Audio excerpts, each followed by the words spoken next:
ভালোবাসার সকল রকমের ভিডিও পেতে আমাদের চ্যানেলটি সাবস্ক্রাইব করুন। সবার আগে ভিডিও পেতে বেল বাটনে ক্লিক করুন। আসবো ফিরে আবারও পর্ব 34। সুলফি আক্তার। রৌদ্র ভাবুক হয়। আকস্মিক মেঘার এহেন চড়ালো তোড়জোড় বুঝল না, আবার কিছুটা বুঝলেও হয়তো শুধালো। What are you saying? আমার জন্য তোর পরীক্ষা খারাপ হবে না? হবে কেন? মেঘার থেকে উত্তর আসার আগেই হঠাৎ মনে আসলো একবিংশির বলা শেষের লাইনটা। ওর মাথায় গেড়ে বসেছে, মানে রোজও গেড়ে বসেছে মেঘার মাথায়। মেঘা তাহলে ভাবছে ওর কথা। মস্তিষ্ক জুড়ে রোজের বিচরণ চলছে। তবে মাথা দোলায় রোজও। সে এখন 11তলা ভবনের 8তলার একটা কেবিনে শটান দাঁড়িয়ে পিকচার উইন্ডোর কাজ ভেদে তাকিয়ে ছিল জুরিখ শহরের বিশাল বিশাল প্যালেস শেডের অন্যান্য বিল্ডিংগুলোর দিকে। আকাশের মেঘের ভেলা ভাসছে। বিকেলের মধ্যভাগ সেখানে। রোজও চোখ মেঝেতে নামালো। চকচকে স্বচ্ছ মার্বেলের মেঝেতে তার প্রতিকৃত দৃশ্যমান। পরনে স্যুট বুট টানটান, গলার টাই বাঁধা, এক ভিন্ন রূপ তার। বাড়ির যে কেউ ওকে এভাবে দেখলে হয়তো চিনবে না। টাসকি খাবে সেখানে। তাদের বেপরোয়া ছেলে এতটা গোছালো পরিপাটি ও অভিজাত পোশাক পরেছে নাকি কখনো? তার তো পোশাকের ভিন্ন রুচি।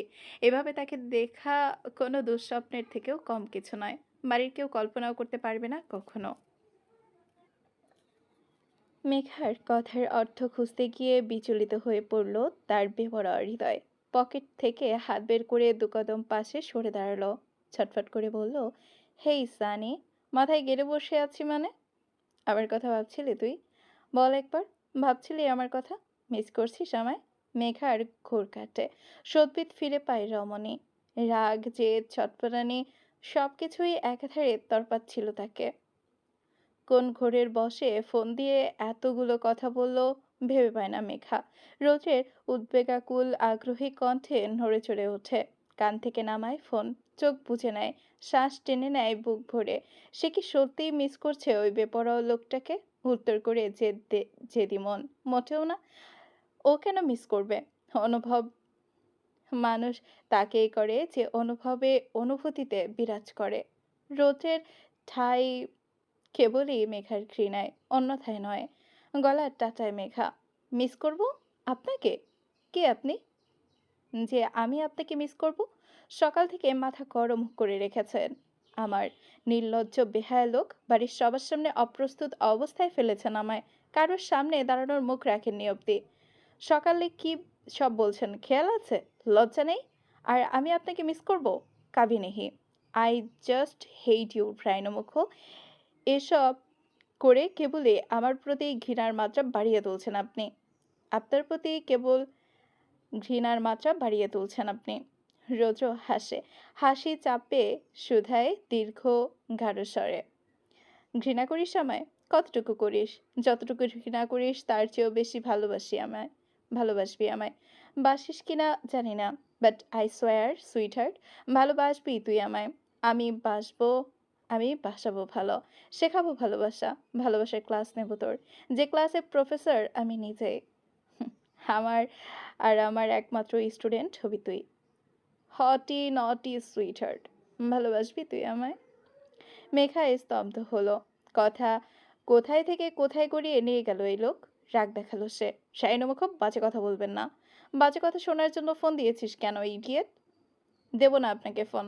আপনার মতো নির্লজ্জের সাথে কথা বলার বিন্দুমাত্র ইন্টারেস্ট নেই আমার। ফোন রাখুন। বাট তোর মতো ইডিয়েটের সাথে কথা বলার এক বুক ইচ্ছা আমার। ফোন করব বারবার, কলটা যেন রিসিভ হয়। মেঘা শুনেই কটমট করে ফোন কেটে দিয়েছে। ওপাশে হাত মুঠো করে নরম চোয়াল শক্ত করে বিড়বিড় করলো রমণে। রাইনমুখ। অন্যপাশ কান হতে ফোন নামায় রুদ্র। বাট তোর মতো ইডিয়েটের সাথে কথা বলার এক বুক ইচ্ছা আমার। ফোন করব বারবার, কলটা যেন রিসিভ হয়। মেঘা শুনেই কটমট করে ফোন কেটে দিয়েছে। ওপাশ হাত মুঠো করে নরম চোয়াল শক্ত করে বিড়বিড় করলো রমণী। রাইনমুখ।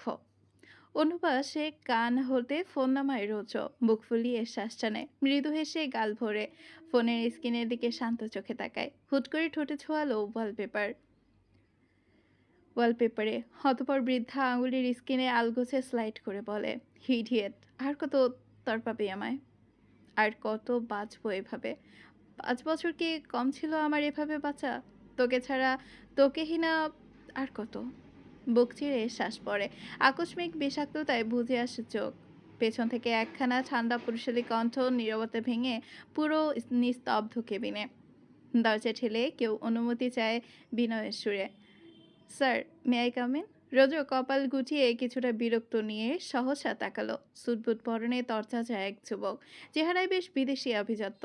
দেশি ছেলে, গত 15 বছর ধরে এই বিদেশের মাটিতে পড়ে আছে। ফুল ফ্যামিলি এখানেই, চেহারাতেও রপ্ত করেছে বিদেশি ভাবটা। রোজের পার্সোনাল অ্যাসিস্ট্যান্ট, নাম মাহির রাইয়ান। বেশ সুন্দর দেখতে ছেলেটা। বয়সে রোজের ছোটই হবে। সে 5 বছর ধরে রোজের সাথে ছায়ার মতো মিশে আছে সে। ওকে দেখে রোজ ঘুরে এসে শটান ভঙ্গিতে নিজের চেয়ারে বসতে বসতে বলল, পারমিশন নিচ্ছ কেন? মাহির ভেতরে এসে দরজা ঠালে। দরজে রোজের পাশে দাঁড়িয়ে একটা ফাইল এগিয়ে দেয়। ফোনে কথা বলছিলেন তো, তাই ভাবলাম ডিস্টার্ব না করাই ভালো। কথা শেষ। ফাইলটা খুলে চোখ বুলায় রৌদ্র। মনোযোগ বসলো না, বন্ধ করে ইচি চেয়ারে মাথা এলিয়ে দিল। ছেলেরা কিছুটা ইতস্তত, জড়তা কাটিয়ে ডাকলো কেতকাল বাদে, স্যার। রোজও হাত উচায়, কপালের পাশে আঙুল ঠেকিয়ে ধীরজ উত্তর করে, হুম। ফোনের ওপাশে ম্যাম ছিল? আকস্মিক প্রশ্ন। তৎক্ষণাৎ রোজের প্রতিক্রিয়া দেখা গেল না। মুচকি হাসি চোখে পড়ল এই মুহূর্ত পর। একই ভঙ্গিমায় একফালি হেসে একটুখানি উত্তর করে রৌদ্র, হুম। মাহির যেন ছটফট করে উঠল, প্রকাশ পেল চেহারায়। আগ্রহ দামিয়ে রাখতে না পেরে ফটাফট পরিবর্তন পরবর্তী প্রশ্ন করলো, দীর্ঘ 5 বছর পর তাকে দেখে অনুভূতি কেমন ছিল আপনার? জানতে বড্ড আগ্রহী আমার মন। দেশে ফিরলেন, দেখলেন তাকে, কেমন লাগলো? রৌদ্র সোজা হয়ে বসে। অনুভূতি কেমন ছিল তার বেপরোয়া হৃদয়ের অবদ্ধ অনুভূতি? এই ছেলে তো জানতে চাইছে। রৌদ্র বর্ণনা করবে কি করে? অঢেল অনুভূতি কি দু একটা শব্দে, বাক্য দিয়ে বর্ণনা করা যায় নাকি? কিছুক্ষণ চুপ থেকে অনুভূতিগুলো মেপে নিল সে। মাহির বড্ড উৎকণ্ঠিত। তর সইছে না উত্তর না পাওয়া অবধি। কেবলই দীর্ঘ হাফ ছাড়ে। তাকে দেখার অনুভূতি, আই ডোন্ট নো। কেমন ছিল সেই অনুভূতি? একটু থামলো, পিছিয়ে বসে বেখেয়ালে বলতে আরম্ভ করলো, তবুও যদি বলি, তাহলে বলতে হয় হৃদয় থমকে যাওয়ার মতো অনুভূতি। আমার সমস্ত অবাধ্যতাগুলো দ্বিতীয়বার কাচের ন্যায় টুকরো টুকরো করে গুড়িয়ে ভেঙে দেওয়ার মতো অনুভূতি। আমার এই বেপরোয়া সত্তাই খেয়ে হারানোর মতো অনুভূতি। উত্তপ্ত অনলে ধিক ধিক করে পুড়ে ছাই হওয়ার মতো অনুভূতি। আমার ষোড়শী কন্যার একবিংশী রূপ দেখে অমৃত সুধা হাতে পাওয়ার মতো অনুভূতি। I am unable to explain this feeling. Maher বলতে গিয়ে রোজের গলা কাঁপে। কেমন ব্যাকুল দেখায় তাকে। ছেলেটাকে প্রশস্ত হাসলো বুক ফুলিয়ে। তৃপ্ত হয়ে বলল, তাহলে সব ঠিকঠাক? হুম, সব উল্টো। কেন? আর আপনি একা ফিরলেন যে? ম্যামকে নিয়ে আসার কথা ছিল তো। 5 বছর আগে ওকে ফেলে আসা উচিত হয়নি আমার। আমি ভুল করেছি মাহির। দীর্ঘ 5টা বছর সুখ বিসর্জন দিয়েছি। অবদ্ধতা ভুলতে এসে ওর সামনে আরও বেশি অবদ্ধ হিসেবে পরিচিত হয়েছি। ইভারা নামক এক অমৃত সুখ থেকে দূর রেখেছি নিজেকে। সময় দিতে গিয়ে অসময় ডেকে এনেছি। এতটা লেট করা উচিত হয়নি আমার। তা ঠিক, আমি বলেছিলাম আপনাকে। এবার বলুন, আপনি সামনে যাওয়ার পর ম্যামের অনুভূতি কি বুঝলেন? সে বড্ড জেদি, অনুভূতি প্রকাশ করে না। ইডিয়েট একটা। মেয়েরা অনুভূতি প্রকাশ করতে বরাবরই নাজুক। তাদের অনুভূতিগুলো বুঝে নিতে হয় স্যার। রুদ্র হাসে, পূর্ণ চোখে তাকায় ছেলেটার দিকে। তুমিও বেশ ভালোই বোঝো দেখছি। বাই দ্য ওয়ে, যেটার জন্য হঠাৎ এখানে আসা, কিক অফ মিটিং ডেকে অ্যানাউন্স করে দাও। প্রজেক্টের কনফারেন্স কাল হবে। কর্পোরেটের ডিলের ডেট এগিয়ে এসেছে। কালকেই ফাইনাল। যে করেই হোক এ প্রজেক্ট আমাদের হাতে আসা চাই। কিন্তু স্যার, কনফারেন্স তো আরও 3 দিন পর হওয়ার কথা ছিল। আমি 3 দিন আগে এসেছি, সেক্ষেত্রে কনফারেন্স ও 3 দিন আগে এগিয়ে এসেছে। আমার হাতে সময় নেই মাহির, ফিরতে হবে আমার। Recently, I can't stay without her. It feels like I can't breathe. মাহির মুচকি হাসে। এই বেপরোয়া লোকটা গত ৫ বছর ধরে দেখছে সে। প্রথম ২-১ বছর দেখেছিল ছন্নছাড়া হিসেবে। লাস্ট ৩ বছরে লোকটা নিজেকে এতটা গুছিয়ে ফেলেছে দেখলে অবাক হয় সে। নিজেকে গোছানোর সাথে সাথে গুছিয়ে নিয়েছে পুরো লেমাত ইন্ডাস্ট্রিকে। জুরিখ শহরের অন্যতম নামকরা মাল্টিন্যাশনাল কোম্পানির মধ্যে অন্যতম একটি। গত ৭ বছরের ব্যবধানে প্রায় বেশ বড়ই জায়গা করে নিয়েছে ভিন্ন দেশি শহরের বুকে, যার প্রধান শাখা দেশের বরিশালে। প্রতিষ্ঠাতা আমজাদ তালুকদার।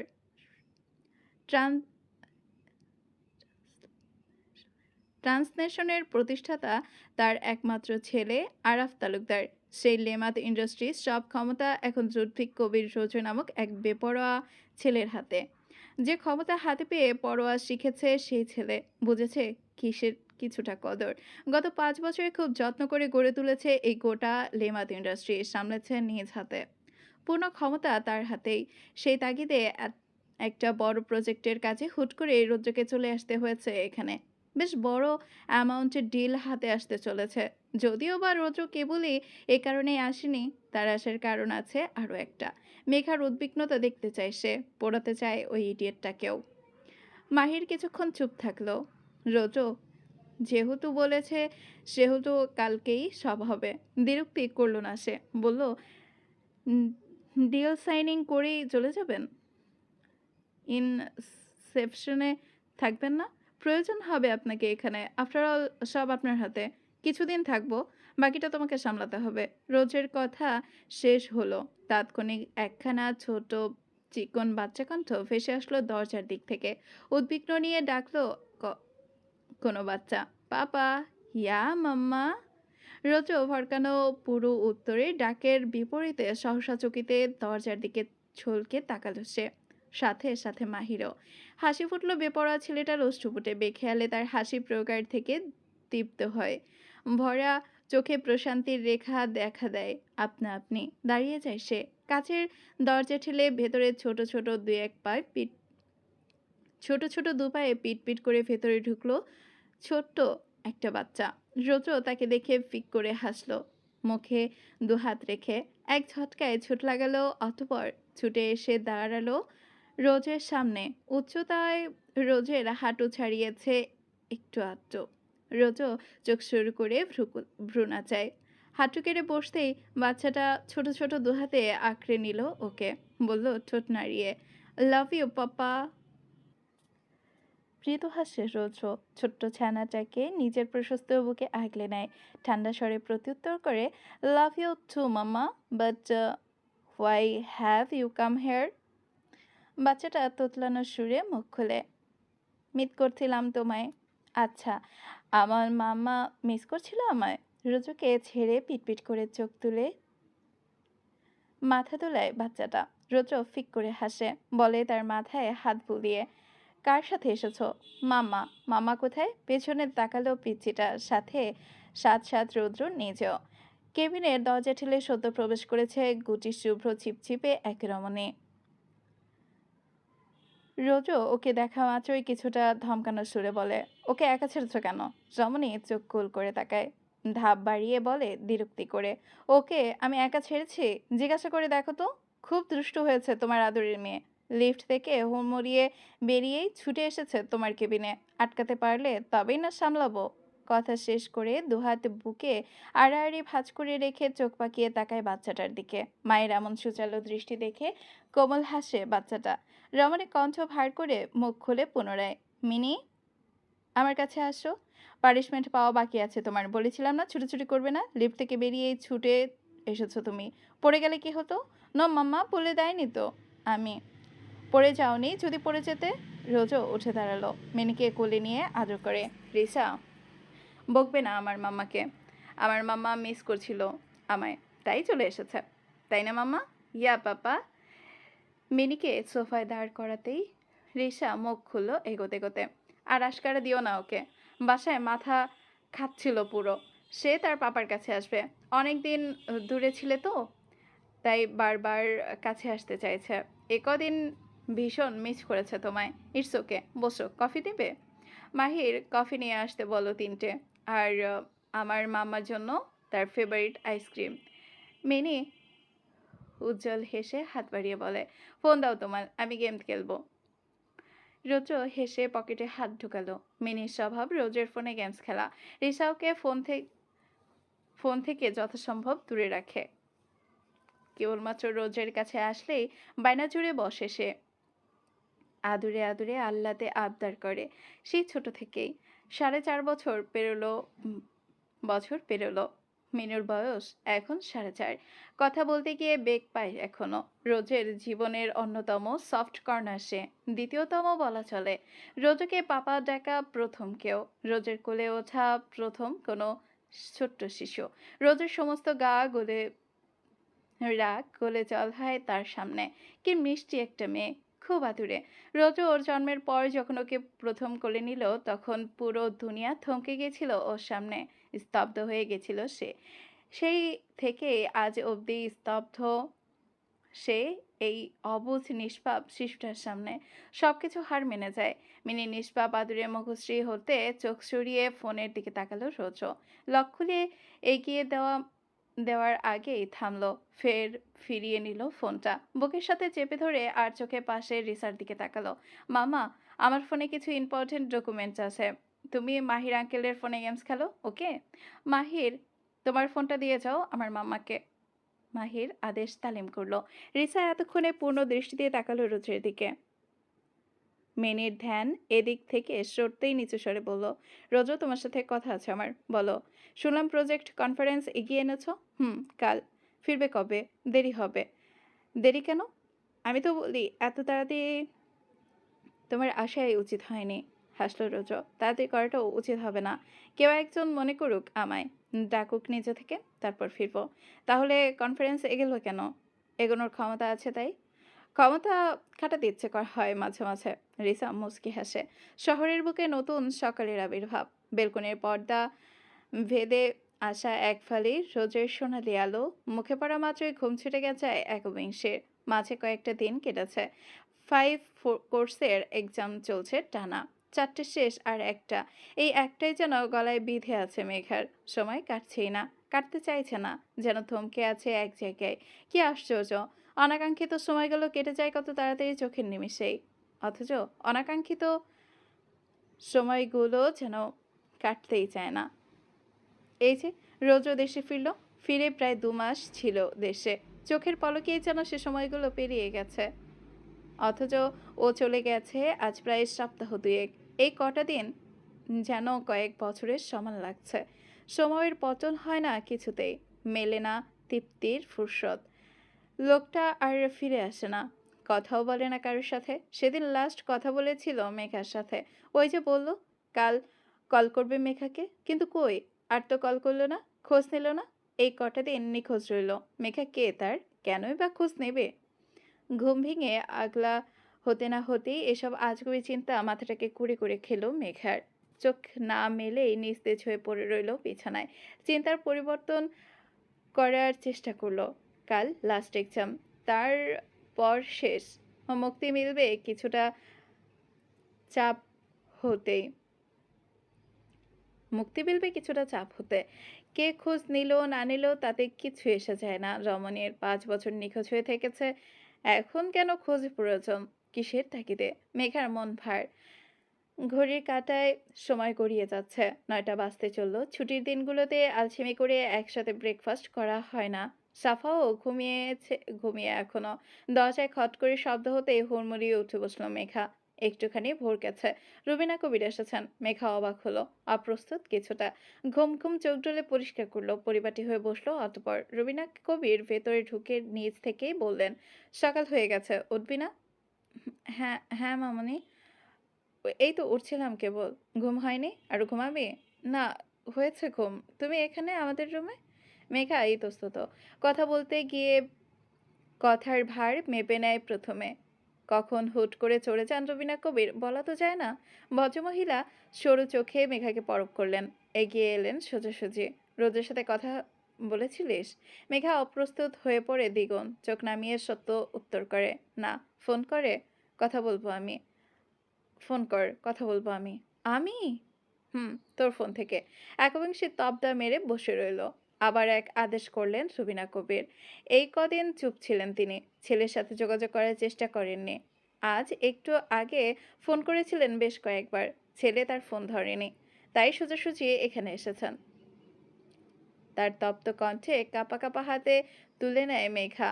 জেদ ভেঙে রোজের নাম্বারে ডায়াল করে। সে তো নিজে ফোন করছে না, রবিনা কবির করতে বলেছেন তাই করেছে। ফোন রিসিভ হওয়ার আগে মেঘা ভদ্রমহিলার দিকে বাড়িয়ে দেয় ফোন। এতে ভিমরি খান তিনি। সেদিনের ইতস্ততা ধরে রেখে ঠোঁট ভিজিয়ে বলেন, তুই আগে কথা বল, পরে আমি বলছি।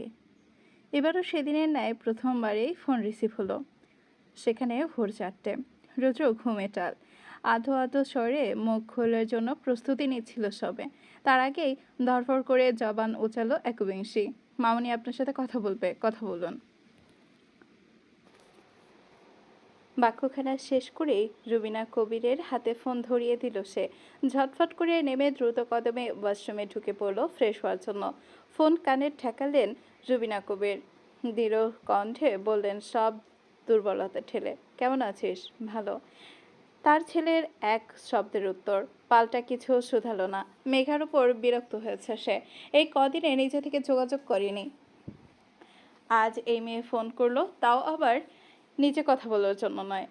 আমাকে জিজ্ঞাসা করবি না আমি কেমন আছি? কেমন আছো মম? ভালো। ফোন দিচ্ছিলাম এতক্ষণ, ধরছিলি না কেন? ঘুমোচ্ছিলাম। 4 মিনিট আগে ফোন দিয়েছি আমি তোকে আমার ফোন থেকে, তখন ধরিসনি। এখন এই 4 মিনিট পর ঘুম ভেঙে গেল?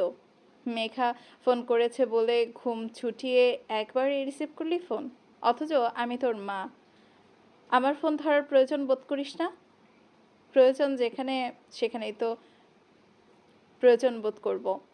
ওর ঘুম হারাম করলেও আরাম আসে। তুমি বুঝবে না, মুখ খুলতে বাধ্য করো না। কি বলবে বলো? রুবিনা কবির চুপ হয়ে যান। মেঘা ওপাশ থেকে ওয়াশরুম থেকে বেরোনোর মাত্রই তিনি ফোনটা ওর হাতে ধরিয়ে দিয়ে চুপচাপ বেরিয়ে আসেন ঘর থেকে। ফোনের স্ক্রিনে তাকানো মাত্রই মেঘা বুঝলো ফোন কাটা হয়নি এখনো। ওপাশে নীরব। মুখের উপর কল কাটতে গিয়ে থমকে গেল সমনে। না চাইতেও কেঁপে কেঁপে কানে ঠেকালো ফোনটা। যদি লোকটার স্বর শোনা যায় একটাবার, এতেই তৃপ্তি। কিছুক্ষণ দুপাশে পিনপতন নীরবতা। কেউ আগ বাড়িয়ে কথা বলল না। ফোনের ওপাশে এখন একবিংশী রয়েছে। তাবে পড়া যুবকের বোঝা হয়ে গেছে। মন বলছে তার কথা। ইচ্ছে করেই চুপ করে রইল কিয়ৎকাল। অতঃপর ফিসফিসিয়ে শব্দে ডাকলো, ইভারা। রমণী সর্বাঙ্গ কম্পিত হয় হিম ডাকে। আক্ষিদয়ের দীঘল পাপড়ি নিভিয়ে আসে। হাতের টোয়ালটা চেপে ধরে সে। মুখ এখনো ভেজা, মোছা হয়নি। চিবুকের মধ্যমায় বিন্দু কয়েক পানি গড়িয়ে নামার উপক্রম। মেঘা ঠোক গিলল। উত্তর বেরিয়ে আসলো কণ্ঠ ছিঁড়ে, কি হয়েছে? কি হবে? ফোন দিস না কেন? আর আমায় আমার ফোন দেওয়ার কথা ছিল নাকি? একদণ্ড বিরতি নিয়ে আবার বলল, কোথায় আপনি? সুমে। মেঘা শুনে কিছু একটা ভেবে কণ্ঠ রোধ বিসর্জন দিয়ে বলে কম্পিত স্বরে, ভিডিও কল দিন, আমি দেখব। রৌদ্র এক ঝটকায় উঠে বসে। সন্দিহান হয়, কিছুটা শুধায়, আমায়? আপনার রুম? কে কে আছে আর কে কে আছে তাই দেখব আমি। আমায় দেখতে ইচ্ছা করে না? মেঘা আর এবার আর কোনো উত্তর দেয় না, দুটা নেয়। ওকে নিশ্চুম দেখে রৌদ্র আবার বলে, অ্যাপার্টমেন্টে আমি একা থাকি, কেউ নেই এখানে, তবুও দেখবো আমি। একবিংশীর জেদি স্বরে বিছানা ছাড়ে রৌদ্র। কল কাটে, হোয়াটসঅ্যাপে কল লাগায়। মেঘা ফোন রিসিভ করে নিজের দিকটা ব্লার করে ক্যামেরা অফ করে দেয়। ওপাশে রৌদ্রকে দেখা যাচ্ছে। লোকটার চোখ মুখ ফোলা ফোলা, সদ্য ঘুম ভাঙায় রেশ স্পষ্ট। চুলগুলো ভীষণ এলোমেলো। মেঘা যেন মূর্ত বনল এক মুহূর্ত। লোকটার ঠিকমতো দেখার আগে ব্যাক ক্যামেরা পুরো অ্যাপার্টমেন্টে ঘুরিয়ে দেখাতে লাগলো লোকটা। বিলাসবহুল একটা ডুপ্লেক্স ফ্ল্যাট। রোজের রুমটা দোতলায়। রুম ছড়িয়ে নিচতলা অবধি পুরোটা ঘুরিয়ে দেখালো রোজ। মেঘা কেবলই থম মেরে কি কর্তব্য বিমূঢ় হয়ে রইল। মুখ দিয়ে আওয়াজ বেরোলো না তার। পুরো বাড়িতে রোজ একলা, তবুও গোছানো। পুরো ফ্ল্যাট চকচকে, সব আসবাব ঠিক ঠিক জায়গায় গোছানো। যেন খুব যত্ন করে সাজানো হয়েছে, এলোমেলো নেই কোনোখানে। একলা থাকে সে, এসব গোছায় কে? রোজও এসব করবে? নিশ্চয়ই নয়। এত দামি দামি চকচকে জিনিস দিয়ে সাজানো পুরো বাড়ি কে সাজিয়েছে? মেঘা নাক ফুলিয়ে প্রশ্ন করে। আপনি একা থাকেন এখানে? হুম। তুই আসলেই তুই আসলেই দুজন হয়ে যাব। ফ্ল্যাট এত গোছানো সাজানো কেন? তোর জন্য। তুই এসে সংসার করবি, তাই সব সাজিয়ে গুছিয়ে নিজের রেখেছে। নিজের সংসার দেখতে চেয়েছিস, আফটার অল এখানে এসেই থাকতে হবে তোকে। দেখে নে, গুছিয়ে রাখছি তোর জন্য সবটা। কাউকে ভাগ দেয়নি তোর সংসারের। আমি তোর হকের সংসার গুছিয়ে রেখেছি। এবার তুই আমার হক গুছিয়ে বুঝিয়ে দিবি আমায়। আর কোনো টালবাহানা শুনবো না sweet heart. I am coming soon. চলবে।